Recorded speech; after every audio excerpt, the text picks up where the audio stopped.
Thank you. So Jason, I thought what you did was really interesting and ambitious as well. I don't know if it was really a speech. In my field, in training, we would have called that an activity. Okay, that is what we would have called it. And activities follow a little bit of a different pattern than speeches for the most part. You've got your setup. You'll model the activity. Of course, there's preparation in advance. And I thought you did a good job of preparing in advance. You had thought out, okay, what are they going to write it on? Well, you'll write it in Speaker 5, the Speaker 5 slip in the ballots, which you knew everybody would have. And so that was available to us. Looks like you brought some extra pens in case we didn't have pens. I thought that was a good idea. Thank you. Some things that you could have also done, I thought more scissors might have been helpful. That might have accelerated the process. We have a shortage of scissors. There clearly was a shortage of scissors. And that just made it take extra time. When you're planning an activity, the things that can make it go faster tend to make it go better. There was also, well, and I'll get to the next parts.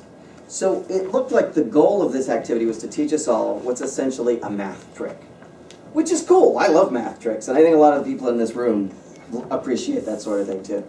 At the end of the process, though, I don't think I could do this math trick. Okay, so it seems to me we didn't really accomplish the goal of the speech. So why didn't it happen? Why didn't we understand? First, well, getting very logistical. As you cut up ballot number 5, it's hard to tell which is probably the second and the third.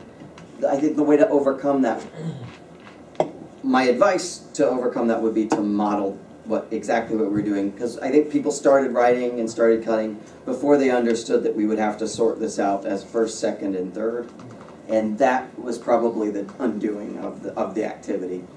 Another way to do it with a prepared slip of paper where it was easy to distinguish first, second, and third would be my best advice to how to make sure that this works.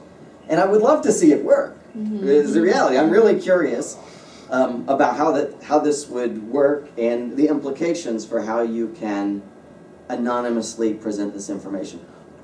Another thing a piece of advice I would give you is to make it more real. What's the situation in which somebody might want to use this information? Is it a website? Is it sort of an HR situation? I remember you gave a speech previously about salary negotiations, right? It was the same, and I remember when you set up that speech, it was a really interesting and realistic situation. Okay, you've got a website, you need to negotiate salary.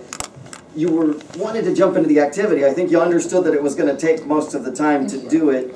But because of that, I don't think we got really this, what I would call, in my field, in training, we call it commit.